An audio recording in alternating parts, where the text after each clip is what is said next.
Senator John Fetterman has become a lightning rod for controversy. His career, marked by both significant achievements and notable challenges, has always been in the public eye. But recently, the scrutiny has intensified. His recent health struggles have sparked intense debate. Diagnosed with a serious condition, Fetterman has had to navigate the complexities of his role while managing his health. Concerns about his mental fitness for office have taken center stage. Critics argue that his condition may impair his ability to serve effectively, while supporters emphasize his resilience and dedication. The nation is grappling with difficult questions about public service and personal well-being. This debate has opened up broader discussions about the pressures faced by public officials and the importance of mental health. Fetterman, a junior senator from Pennsylvania, has faced an onslaught of scrutiny. Every aspect of his life, from his policy decisions to his personal health, is under the microscope. His every move is analyzed. The media and the public are constantly watching, waiting for any sign of weakness or strength. His every word is dissected. Statements that would be mundane for others are scrutinized for hidden meanings or implications. The public seems transfixed by his story, a narrative filled with triumph and tragedy. His journey from a small-town mayor to a U.S. senator is both inspiring and cautionary. This essay will delve into the complexities of Fetterman's situation. It will provide a comprehensive look at the various factors influencing his career and public perception. It will examine the timeline of his health challenges. From the initial diagnosis to the ongoing treatments, every step will be explored. It will explore the concerns raised by those closest to him. Friends, family, and colleagues have all voiced their opinions, adding layers to the narrative. And it will analyze the political fallout of this unfolding drama. The implications for his career, his party, and the broader political landscape will be thoroughly examined. Fetterman's health woes began in May 2022, a time that would mark the beginning of a challenging period for him, when he suffered a debilitating stroke. This sudden medical emergency not only shocked his family and supporters but also put his political career in jeopardy. The stroke significantly impacted his auditory processing, making it difficult for him to understand and process sounds. This condition, known as auditory processing disorder, can be incredibly challenging, especially for someone in the public eye. It also cast a long shadow over his political future. Many wondered if he would be able to continue his campaign or if this health crisis would force him to step back from public life.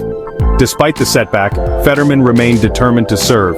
His resilience and commitment to his political ideals were evident as he continued to push forward.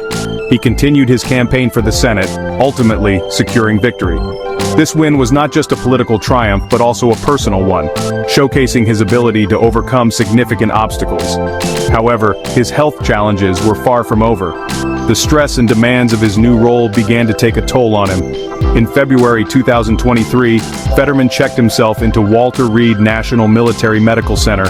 This decision was a clear indication that he needed professional help to address his ongoing health issues.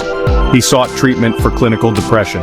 This condition, often misunderstood and stigmatized, required him to take a step back and focus on his mental health. This public admission of his struggles further fueled concerns about his well-being. The media coverage was intense, and many people were worried about his ability to fulfill his duties. After weeks of inpatient care, Fetterman returned to the Senate in April 2023. His return was met with mixed reactions, with some applauding his bravery and others questioning his readiness. He seemed determined to resume his duties, but doubts lingered. His determination was clear, but so were the challenges he continued to face. His staff noticed changes in his demeanor and behavior.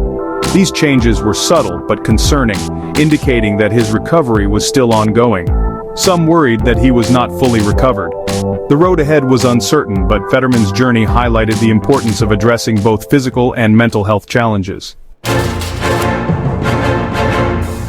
In May 2024, I sent a letter to Senator Fetterman's doctor expressing deep concern about the senator's mental state. I alleged that Fetterman was experiencing mood swings, paranoia, and neglecting medical appointments. I also claimed that he had engaged in reckless driving and even revealed that the senator had purchased a gun. These revelations painted a disturbing picture of a man struggling to cope with the demands of his position. Jennelson's letter raised serious questions about Fetterman's judgment and ability to serve. The allegations against Fetterman underscore the immense pressure faced by elected officials. The job is demanding, the hours are long, and the scrutiny is relentless. These factors can take a toll on even the most resilient individuals. Fetterman's story serves as a stark reminder that politicians are human. They are not immune to the stresses of life. They experience the same challenges as anyone else. And they deserve compassion and support, especially when facing adversity. Fetterman's health struggles have also exposed deep political divisions within the country. Some have accused his critics of exploiting his condition for their own political gain. They argue that Fetterman is being held to an unfair and biased standard. Others contend that Fetterman's health is a legitimate and pressing concern. They argue that voters have a right to know if an elected official is truly fit to serve. This debate highlights the significant challenges of addressing mental health issues in the public arena. The public reaction to Fetterman's situation has been mixed. Some have expressed sympathy and support for the senator. They commend his courage in seeking help. Others have questioned his fitness for office. They argue that he should step down for the good of himself and his constituents. This divide reflects the broader societal debate about mental health. It underscores the need for greater understanding, empathy, and support for those struggling with mental illness. Fetterman's story highlights the importance of open dialogue about mental health. His openness about his struggles has sparked conversations nationwide, encouraging others to share their experiences. This kind of transparency is vital in breaking down the barriers that prevent people from seeking help. It is essential to create a culture where individuals feel comfortable seeking help without fear of stigma or judgment. When people feel safe to discuss their mental health, it leads to early intervention and better outcomes. Support groups and therapy sessions play a crucial role in this process, providing a safe space for individuals to express their feelings and receive the help they need. This is especially crucial for those in positions of power. Leaders who openly discuss their mental health challenges can inspire others to do the same. Their actions can help normalize mental health discussions and reduce the stigma associated with seeking help. Leaders must set an example by prioritizing their well-being. By taking care of their mental health, they demonstrate the importance of self-care to their followers and colleagues. Practices such as meditation, yoga, and seeking professional support can be powerful tools in maintaining mental health. They must also advocate for policies that promote mental health awareness and access to care.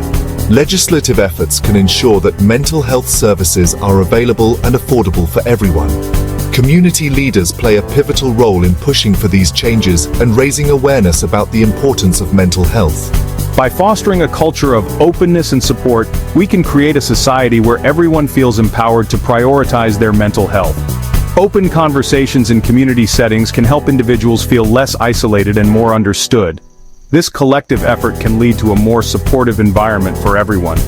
This will ultimately lead to a healthier and more compassionate world. When we support each other and prioritize mental health, we build stronger, more resilient communities. Together we can make a difference and create a brighter future for all.